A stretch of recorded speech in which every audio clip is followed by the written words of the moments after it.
For more on this, let us speak to Murat Aslan, who is in Ankara. He's an associate professor at Hasan Kalyoncu University and security studies researcher at SETA. Professor, great to see you. Tell me, what is your assessment of the situation of the attacks that took place in northern Iraq, claiming the lives of 12 Turkish soldiers?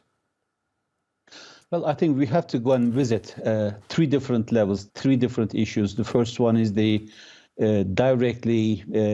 Turkish counter-terrorism efforts and its, affiliation with PKK. Second one is regional dynamics, and third, global ones.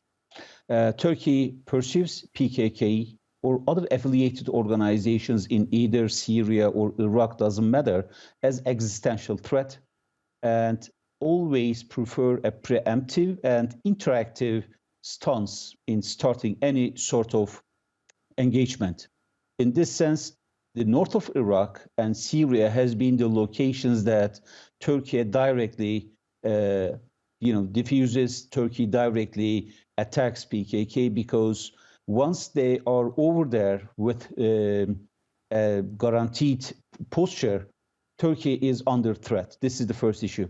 The second one, regional. Now we have a Gaza war over there, and we know that Turkish policy towards what Israel is doing in Gaza or the developments over there is a point of concern for Israelis and the United States.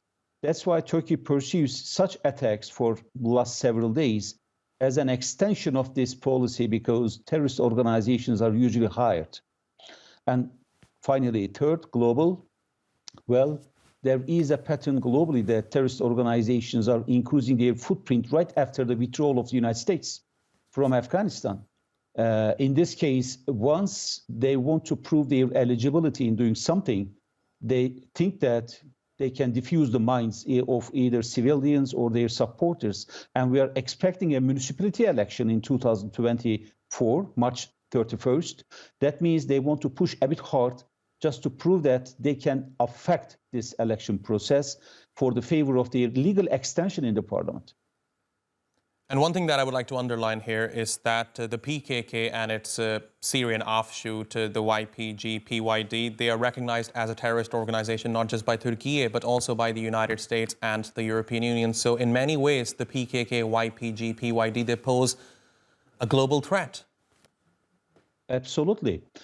If you go and visit the military literature of the United States Army, they had once called PKK as transnational terrorist organization, as if they are just operating in one country and infiltrating another, even though the term is transnational is not this. Today, PKK is an international terrorist organization. They can easily cooperate with any other for any purpose. A clear example is that they were once in Lebanon by the support of Syrian Assad regime, and Hafez Assad was in charge of the country then, and they cooperated and trained their recruits together with IRA.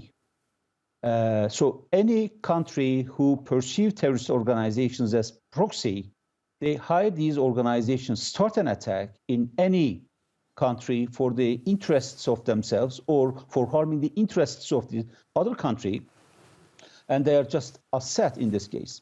And the US, who officially declared PKK as terrorist organization, well, if you observe the US legal code, they can't assist PKK. And that's why they want to defer PYD as a different organization in Syria, but it's not. It's the Syrian branch of PKK. That's very crystal clear. So it's a crime in the United States, by the way. And you can go and visit the European countries. The same is valid. You can see any man who seek an asylum from any country claiming that he's under pressure in Turkey. Well, there's no death penalty here. And once they're arrested because of any charge, terrorism charge, they are being tried. And if they are guilty, for sure, they will be penalized. So this is the inconsistency of international politics, especially with a realist interpretation. Indeed, and it's mind-boggling how the United States tries to differentiate the PKK from PYD, YPG when their own defense secretary, Secretary Carter, and multiple other officials have corroborated the link between the PKK and PYD-YPG. Murat Aslan, thank you very much for talking to us here on TRT World. Really appreciate your taking out the time.